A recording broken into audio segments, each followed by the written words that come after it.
What's up, everybody? Welcome to another episode of Why We Love PlayStation VR. Sitting across from me this week and every week, here through the magic of IK technology, it's Dezrah. I thought I was here through the magic of your elevator.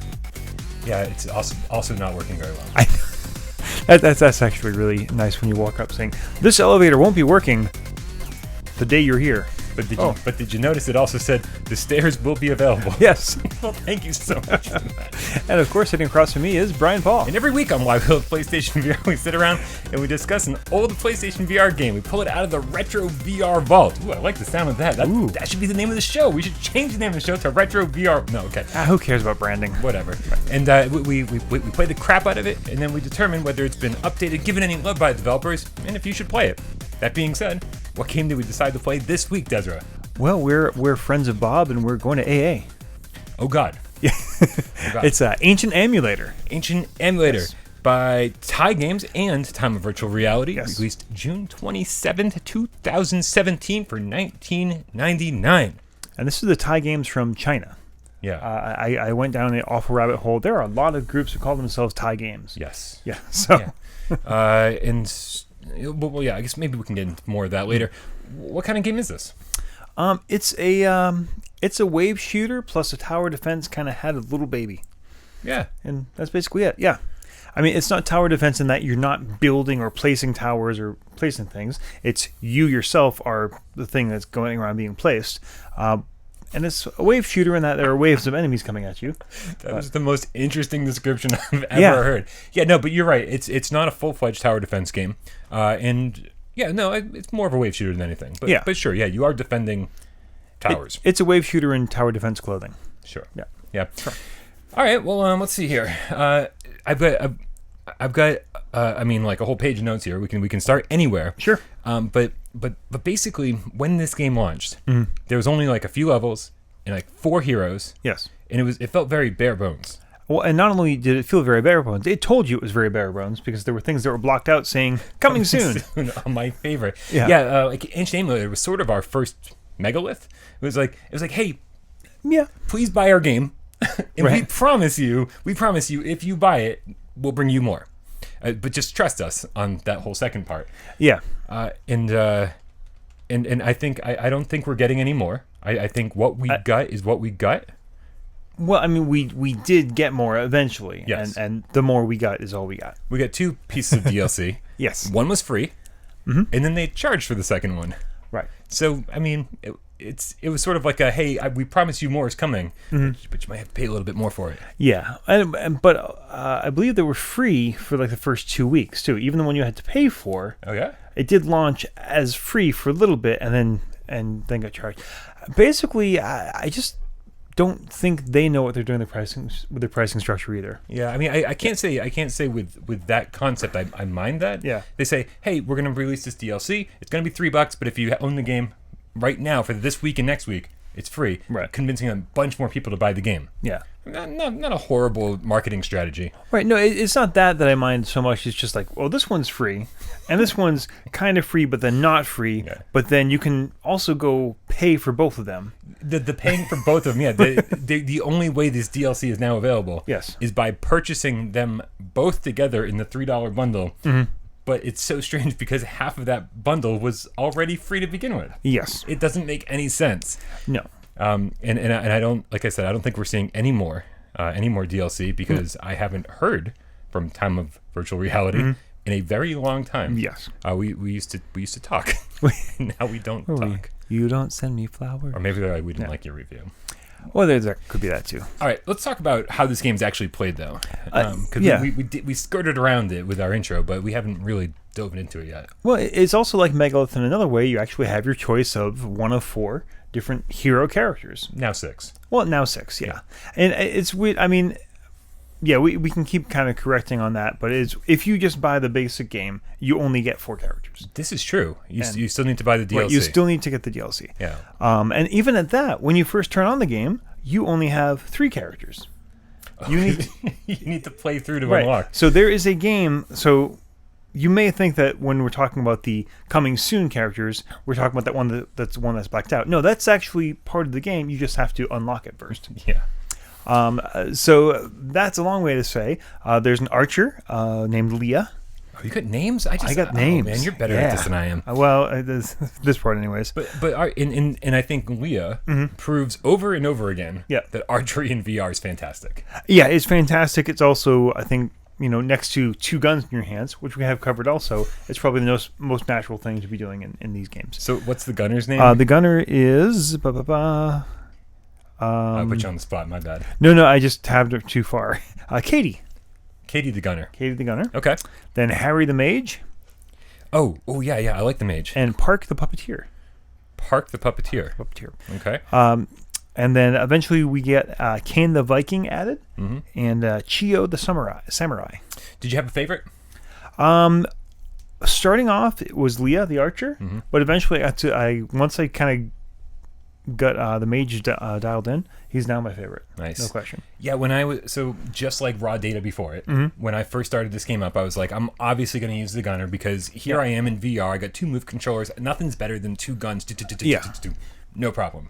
But man, I gotta say that gets old kind of fast. Yeah. And the mechanic works fine. It's like you shoot, and then you shake the guns to reload them. Right. You've got four shots per gun, then you have to reload. Yeah. And then I didn't even count. I was just I just kept doing this. And when I started going, I was like, okay, just shake it. Yeah. And of course, all of these characters do have special abilities. So after a while, you build up your special meter. Yeah. Is that on the screen somewhere? I don't remember. I don't recall seeing it anywhere. It just suddenly your guns glow and you're like, right. oh, well, push the move button. button. Now it's like, now they're crazy guns or whatever. But for me, and I know we're jumping all over the place here. We'll get back to the characters in a second. Okay. For me, I think in my original review of this game, I didn't even discuss the power-ups because they last such a short amount of time. Yeah. That was like, I don't even care if I use them or not. Like I feel like they didn't help me enough. I think for Katie specifically, it doesn't really matter so much. But for Leah and the mage, they absolutely matter. They do. Yeah. And you can hang on to them for a little while and be a little more strategic. When you get Katie's, so basically she's just kind of infinite ammo for 30 seconds or something. Is it 30 seconds? Like I felt like it was like 5 seconds. Yeah, that's what bothered me. It's not even that long. Yeah, I was like, right. these matches can last a long time. Yes. And so I was like, man, give me at least like 10, 15 seconds. But I felt like it was 5 seconds, and I was like, oh, well, that's over. Yeah. But Leah the archer, hers is basically a multi-shot, and she has the most like individual damage per action out of all the characters.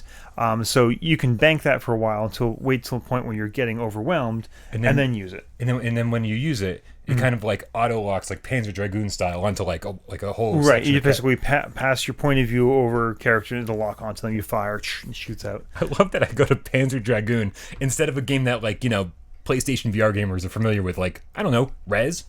Oh, I like Panzer Dragoon better, anyways. Yeah, me too. We love Rez. We just like Panzer Dragoon more. Yeah. And then Harry the mage, he basically. This is I think what became my favorite character. Harry's awesome. Yeah. So basically, with Leah, we have archery, long distance, 1 shot, 1 kill. With the Katie, she's shotgun and short range, great. For long distance, not so great. Harry, our mage, is our only splash damage character. So he basically has a spell book. You've got a magic wand / hook. You kind of reach into the spell book, and you can kind of create this ball of energy that you throw. You can create up to 3 of those at a time, which is where his special kind of comes in. You can you get his special, which is like a freeze bomb. You can just pull that up and just let it hang out there and leave it there until you're ready to use it or want to use it. I like that. It's good strategy. And his throw does get a little knacky, and because you have to kind of like draw up the spell first and then throw it, his rate of fire is probably the slowest out of all of them, but I think it's the most effective. And you draw the spell by pulling the trigger on your spell book first, and it kind of like raises up. And I felt like that mechanic felt so cool. It's like boom, and grab it and throw it. It feels real slow at first until you get the hang of it. But like you said, it's splash damage, so like it's okay that it's slow because you can usually kill a couple enemies at a time, unlike most other characters. Yeah, and not only that, there is some auto aiming, which does help, but sometimes doesn't quite so much because you're aiming here and it just kind of goes perfectly to something else instead. It's not broken. It doesn't happen all the time, but just enough to make you a little frustrated. And then the original 4. Then you eventually unlock Park the puppeteer, which is one of the hardest to use, I think. I think I think Park definitely has a high learning curve. But I've never seen anything else like it in any other game ever. And so so these developers are like very, very creative is all I have to say. Because what you're doing with Park is you've got basically you're a puppeteer and you're launching this giant puppet to a place. And then you are controlling the puppet from afar like a puppeteer. Right. And so you're basically just swinging like whatever weapon is a big giant hammer and stuff. There's a hammer on one side, hand, and an axe in the other. Yeah. It's very unwieldy, very, very confusing to learn. And I honestly can't say I spent enough time with him to feel like I'm proficient in this character at all. Well, it does also ask as a damage sink, so you put him in front of one of the crystals, and that we didn't even talk about that. That's what you're actually defending is these series of crystals on the level. The enemies spawn from these kind of stone portals and keep going down, smashing up the crystals till eventually they get to like the big main mother crystal or whatever. Big mother crystal. So when you launch the puppet, it just stands there, and the enemies will go towards it instead of the crystal. It does have a health meter, and my biggest problem with it is, let's say you launch it, doesn't land exactly where you want. Yeah. Well, you can't recall it. That was actually my next question. I was like, oh, maybe you spent more time with it and learned how to use it better. No, I couldn't recall it and then I was like, boy, this is just useless for the next. But what we didn't mention, which is probably the greatest part about this game, is that you're like, oh, I launched that and I don't like where it landed and I can't recall it. You know what? There's a bunch of enemies over there that I want to kill anyway. You can switch your character on the fly at any point. Yes, it's almost a little bit crazy. Because you kind of go into the level thing in one mindset, and then halfway through you're like, no, I want to do this, and then no, you're like, I want to do this, and it just lets you. I don't want to say evolve with the level, but it lets you progress however you want to. Well, it does, and strategically it makes a difference. Like, so you can start out when there's only a few enemies with Leah just picking them off one at a time, but all of a sudden you get this one area where there's a whole bunch of enemies swapping. Great, we'll switch over to the mage, do some slash damage, take them out, and fine. The other thing we didn't mention, which is where I thought you were going to go, is how you move around the level. Is you actually teleport from station to station, which is the only way to recall the puppet. Oh. So basically, I threw him out here, and either A, he's going to take enough damage to die and come back to you, in which case there's a few second recharge, or you teleport to another section, and he'll kind of get recalled. Okay. Yeah, and some of these stages are gigantic. Yeah, especially one of the ones in the DLC called The Void, which we played together co-op. That is an enormous. Like the first time I fired that up, it's like, oh, how can I play this? Yeah, we were playing, and like Des was on the other side of the map, and I couldn't even see him. And like so, but that's before we even continue on with our character list here. Yeah. It is strange that the map is so big. And they don't give you too much of an indication of like, okay, you're on this side of the map, and there are like paths where enemies come from, like from outside the stage and like infiltrate the map, and they don't really give you enough of an indication telling you where these things are. So you find yourself like boom, boom, boom, just teleporting around the stage, looking around, and it's so disorienting because it's not like you teleport to a podium and then you click turn around or you spin around. Oh no, your view is locked to a certain. It's always kind of. I think it's always facing the center of the map. I think, but it doesn't matter because if you're facing one direction, you teleport over there, and then suddenly you're facing a different direction. I mean, orientation is completely lost. Yeah, it does take a little while, especially in the larger levels, to kind of learn what your point of view is going to be when you. So eventually, over time, you teleport to enough, and you just know, oh, when I'm there, I'm going to have this point of view. Yeah. So you can actually kind of plan it out and see, oh, there, this monster's coming out that way. So if I teleport there, I can actually have my bow drawn and be ready. This is true. If you're skilled enough, if you're willing to take the time and learn it. So there's a little bit of a learning curve with that. But you're right. You do get used to it. And I will say, I mean, since we're kind of bumping against the topic here, the difficulty level. Super easy, challenging. Oh my God, this is impossible. Yeah, what's that about? Yeah, there's easy, normal, hard, and expert. I think so. Yeah. Something like that. And the expert, I don't know if they're possible without co-op. Oh, I don't think they are. It's just the onslaught of enemies is just it's just unmanageable. Yeah. And you can let's finish the character list. Okay, finish the character. And then list. we'll get to co-op after that. So I think it was called the Into the Ice DLC gave us a new level. Actually, 2 new levels. And then that's where the Void comes in. And then Cain the Viking, who is this huge, burly Viking, and you basically have 2 throwing weapons. You kind of reach down to your belt, and you pull them up, but they come up randomly. So you could pull up a knife, you could pull an axe, you could pull up a hammer, or you could pull up a fish. The first time I pulled up a fish, I was like, did I screw up? What did I do wrong?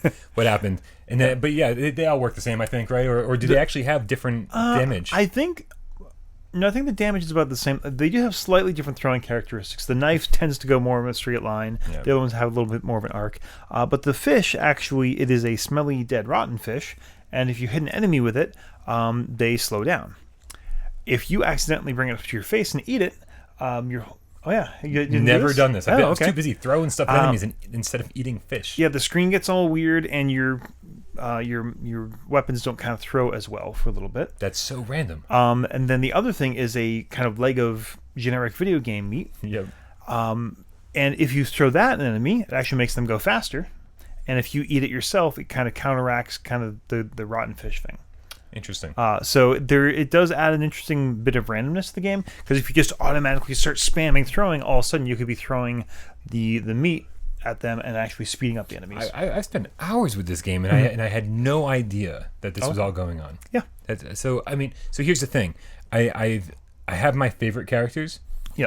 And the rest of them, like maybe 3 of them, I spent a ton of time with, and the other 3 I was like, all right, maybe I don't love these guys as much. But so hearing about the other 3 a little bit more is very interesting. Well, then that brings us to Chio, the samurai. It sure does. Samurai. There's something about Chio that makes me do the long A when I go into samurai instead of samurai. Well, this and she was brought to us. This wasn't through the Into the Ice. No, it was the right? Cherry Blossom, I think. Yeah, the Blossom Dance. Blossom Dance. So this was the paid DLC. Mm-hmm. And so, and I remember when I first played as her. Yeah. I pulled out my blade because you have to unsheath it, right? And I was like, well, none of the enemies are anywhere in range. Right. Like how do I know so I started throwing it. Yeah. I was like, that's not working. Nope. It transcends reality into another dimension, and basically you swipe your blade. That's probably not the correct terminology. Yeah, swipe slash. Yeah, slash your blade. Slash your blade. That's what we keep you around for. Yeah. Slash your blade, and like it kind of slices whatever is in front of you, even if it's like 200 feet away. Right. I think the game calls it a sonic wave or whatever. But were you able to do it successfully? Because not 100% of the time. Yeah. But like 90% of the time. I was less than 30%. Oh wow. I'm going fast, I'm going slow, different angles. Yeah. I don't know if it was my setup. I went online multiple times and checked out, okay, is there some kind of tracking problem that I'm aware of? And I could not get that damn thing to work. Wow. For the life of me. I would get just be slashing every once in a while, it would go and like, oh, that was really cool. I wish I could do it again. Yeah. Eventually, I don't know if I just got the hang of it, because at first I wasn't having any luck, and then eventually I was like, oh, there's 3 enemies in a row, and I'd do a horizontal slash and like, whoosh, like just take them all down. Okay. Well, so she was my least favorite because for at least as far as my experience was pretty much unusable. Her ultimate does look cool. I've seen videos of it. Basically, time stops and it kind of generates this field, and like all the enemies in that field pause. You slash them with a sword, and then you go back to where you were. Time goes, and you see them all explode. It's pretty cool. Yeah, it looks great. I wish I could have done it. And when I introduced Dez during the show, I said he's here through the magic of IK technology. And since we're on the characters, I might as well tell you what that is. It's basically their TIE Games or Time of Virtual Reality's name for when you look down and you see the body and arms. They call it IK technology. Yeah, we should talk about that. I don't want to know what IK stands for, but for coming from a company that basically made up the word Amuletor, yeah, I was like, it probably means nothing. Yeah, but and here's the thing about that. Okay, we've talked about the character models. And we talked about some of the issues, well, maybe not a lot of the issues the game has, but apparently they spent a significant time of their coding and development in making realistic breast physics on the female models. Yeah, I mean, to the point where you can, if you decide to take a break from the gaming, look down and juggle yourself. Really? Yeah. Yep. You can go ahead and smash your hand and it kind of deform and deflate and move around. It's dead or alive. tower defense game. Not quite as, let's say, accurate as Dead or Alive. But and yeah, that's saying something. So I guess you have your own mini game if you play as one of the female characters. Oh my god! It's we had a comment on last week's show, the Monster of the Deep episode, about the video game industry's obsession with big-breasted female characters, and this doesn't really. IK technology doesn't really go a long way in furthering the cause. Yeah, well, it gets worse too because I made the mistake of reading a Reddit thread by the developers. Yeah, it was an immediate mistake. And one of the things is, so what's one of the biggest changes between when you came up with the characters and got released? Well, apparently they wanted all female characters, but some people in the dev team were like, yeah, we should probably have some guys in there too. So basically, they apparently just wanted all eye candy. So it's just this really weird thread, and otherwise, okay. I mean, I'm just glad I didn't know this stuff. I'm glad I never examined the stuff that you examined. It just took it to a weird. Well, because what made me do it is like there were all these comments saying like, "Oh, Leo's my favorite. Leo's my favorite." Like, well, why? It's like, oh. But I will say, all that aside, it is very cool being in a VR game and looking down and seeing your actual whole body, and not just kind of disembodied hands. And see, and here's the thing: I don't know what's up with me when I play virtual reality.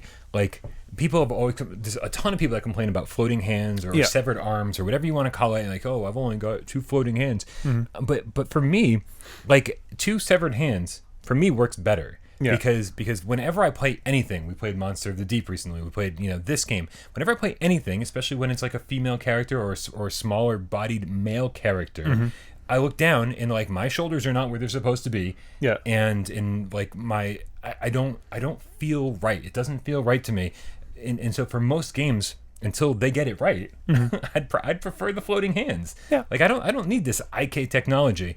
I mean, don't get me wrong. It's fine, and it doesn't kill the game for me. It doesn't kill the immersion, but it doesn't add anything for me. Yeah, I think in this case it's nice because your character is not moving in the world. Yes, and the tracking is good enough where you don't have those weird your wrist is bent this way, but the arm is coming that way. That doesn't really happen too often. Yeah, no, that works pretty well. So yeah, I can certainly see your point, and definitely in more active games. Yeah, I don't want that getting in the way of my actual experience, but it is neat. I think my favorite actually ended up being the Viking, because that was cool. Just looking down and seeing this big. I mean, you feel like a Viking. You definitely, which is pretty cool. And I gotta say, the character models look great for graphically. I love the art style. The art is great. It's very cartoony, but very crisp and clear. I love when I hold up weapons and I see my guns. I'm like, yeah, these are like big ass cartoon guns. Yeah, but they're not cartoons. It's like steampunky sort of. Yeah, steampunky. Yeah. And so everything looks really good. I think the stages, which we've barely talked about, I think the stages look really good. And especially on, it was the Void, where at a certain point in the level, these 2 massive stone statues raise their blades and start fighting each other above you. Yeah, that kind of freaked me out the first time I saw it, because do I have to worry about these? Right. But it turns out that's just decoration. And it's very cool decoration. But yeah, you do need to, you get worried about that because the first, in the Egypt level, the first boss battle was one of the first times in, all of gaming where it felt like, oh, this is what a boss battle should feel like. In VR. Yeah, because he actually just kind of stands up and it's just this 3-story tall stone monster, but because it's in VR, you get a feeling for like, oh god, this is what Link feels when he's facing like an actual, Ganon or whatever. Yeah. It's a really neat feeling. The downside is, unless you're on the super hard difficulty, they're pretty easy. They're pretty easy, and they just, by the time you're done fighting them, you're like bored of it, because they are bullet sponges. They take a lot of time to kill. You and I were doing what was the? It was the end of the Roman level. It was kind of this horse boat cannon thing. Yeah, and it was just like, and just like shooting the same section over and over and over. And just, he opens his mouth or opens his face or something, and like there's a thing you got to shoot, like a diamond inside you got to shoot. And I was like, man, I've been doing this for like 10 minutes. I'm not like real interested in it anymore. I just don't want to die. Yeah, and that's where we get to a weird thing that something they actually talked about in the development of it. Because you're really concerned in any kind of game where you have different classes of characters on balancing the game. Yeah. Okay, well, this person does a lot of damage, but at short distance and so on. One aspect of balancing they were talking about was actually stamina. And not just the stamina of the characters, the stamina of you playing. Yeah. I saw, this was an AMA thread, I think. I saw the same thing. And it definitely, it's not for nothing. Because especially if you're playing as, let's say, the archer, that, it's a small action. You do it once, it's fine. Twice, maybe a dozen times, sure. But in the course of especially the higher levels, you're firing off dozens to hundreds of arrows. Yeah, somebody actually just commented on my Ace Banana first impression, which is all it is. It's like, the for over and over wave shooting, just that. And it's like, and because at some point I complained about this is going to be exhausting. Like it doesn't feel good after you've done it 1,000 times. Yeah. And I think that's where like Apex Constructs comes in and says, hey, this is part of the game, not all you're doing. A lot of it's exploration, and you see an enemy, and it's like, like maybe a minute or so of, shooting arrows at best. Yeah. Right. And so when you have a wave shooter, that all you're doing is bouncing around the stage and killing enemies. I'm like, yes, it works very well, but for the human player, the human component of it, it doesn't work so well, and especially on these stages are like 10 minutes long. Yeah. Like there's 10 waves in each stage or something. There's 5 waves per stage, and each one's 2 or 3 minutes. It takes it seems like it's forever. And again, by the end of it, you're just like, you just don't want to die, so you don't have to do it over again. And not only that, there's no indicator of where you're at in the wave. It doesn't tell you like, oh, you have 10 enemies left, or there's not even like like a little bar to say, hey, you're getting close. Nothing. You're just going until I'm done. Oh, it's done. Yeah. Okay. So yeah, that is problematic. And again, it's not something like let's say Spark, bring that up again, where the physical activity is intense and draining and fun. It's just repetitive. Right. Right. Spark's a sport. Whether you've got a headset on or not, it doesn't matter. Spark is a sport. It's a virtual sport, but it's still a sport. Requires some amount of athletic ability to play well. And you're doing it for the physical activity, or even say to the top where you are doing a repetitive motion again, but you're doing it in the idea of figuring out how to do this. This is okay. I figured out how to shoot an arrow, and I'm going to do it 150 more times. Right. And obviously, we're not saying that you have to be the archer the entire time. If you want to be the archer and then switch to another character and then switch to another character and switch to another character, obviously the game was well designed enough to incorporate that mechanic of switching characters. So it's not as detrimental as we're making it sound, because if you get tired, well, switch to the Vikings. I stabbed you with a pencil. Just switch to the gunner. Okay, suddenly you don't have to swing your arms anymore. Whatever. And that does kind of bring up a point, though. It's almost as if the game kind of just wants you to be the archer, because there's a really great tutorial at the beginning to show you how to use the archer, and that's it. I can't say I've been through the tutorial since the game came out. I definitely didn't replay it. No, and it's exactly the same, because I did we got this new DLC, they got the new characters, let's see if they fixed or changed the tutorial. As no, it shows you how to use the archer, and that's it. It would be fantastic if they could revisit that and give us a little tutorial for each of the characters. Or let's say, as the game progresses, you unlock the character, give you, a couple minutes how to use it. What they do have is basically menus, where you can open up a menu and it will describe how to use it, but that's not quite the same thing. Not quite the same thing. What I do like, and because we only got a couple more things before we wrap it up, I do like that, unlike like Megalith, for instance, and I know they're different genres, trust me on this, I understand this is not a MOBA. I do like that if you use a character for a little while, like once you've gotten through the first phases of a character, you unlock a better weapon for that character. Yes. Right? So it actually rewards you for taking a few minutes and learning how to use a character better. I wish there was more of that. I wish if I wanted to be the gunner for, I don't know, all day. Yeah. I wish there was more guns to unlock. But again, just like Monster of the Deep, they took a small step in one direction and just didn't really flesh it out. It would have been so cool to unlock different, special abilities, different guns, higher ammo counts or higher clips or bigger clips. Words. So it's just I was like, oh, this is cool. Look, I'm going to unlock another gun, and then you do, and you're like, oh, that's it. Yeah, and it's pretty much, unlocking them is pretty easy. It's the same for each character. You just get 300 kills as the character, and you get the slightly better version of the gun. Which you basically do by completing one level. Yeah, pretty much. And the other thing we didn't really talk about is co-op. It does support 3-player co-op, and it doesn't seem to be a very good system in place. There's no lobby. You can either host a game or join a game. But luckily, when Dez and I played together, we were the only 2 people on the face of the planet playing. Right. So I hosted a game and he joined, and it was just, you're the only other person here. So. And I want to point out, if you want to have any hope of actually communicating with your player, you need to start a party beforehand. Yep, no voice chat. There's no in-game voice chat, which we discovered once we fired it up. Yeah. So. But it's fun. It was the game is fun. If you're gonna play this game, get a friend to buy it too, because it's or 2 friends to buy it, so all 3 of you can play together. It's way more fun with co-op. I will say, I think the game we were playing, you hosted and I joined, and I experienced some serious lag. Really? Like everything's so fluid and smooth in single player, and then suddenly I joined your game, and I'm like, oh, this does not feel nearly as fluid. Okay, it felt great for me because you were hosting it. Yeah. Unfortunately, that's just kind of how it goes. We also should mention, Move controllers are the only option. Only option. Yeah. Which if you don't have a set of those, you should. Yeah, that's it. All right, what do you think? Time to rate this sucker? Absolutely. All right. So our rating system is pretty simple. It's 1 is you have to buy this game. If you have a PSVR, it should absolutely be at the top of your list. It's the best of the genre. Stop watching, go buy it. The best of the best. Best of the best. I think the coffee just kicked in because that sounded cool to me. The best of the best. 2 is, sure, why not? If it's on sale at a decent price, or if it's in a genre that you particularly like, go ahead and pick it up. It's not going to do any harm. It's probably decent. And 3 is no. Do not buy this game. Do not reward these developers. Friends don't let friends buy crap. We need to show these people that we deserve better. Yeah. So 1, 2, or 3. What do you think? I mean, there's the DLC. Definitely added a bit more of a reason to go back, even if it costs $3. It plays really well. I like the variety of characters. I think the graphics are really nice.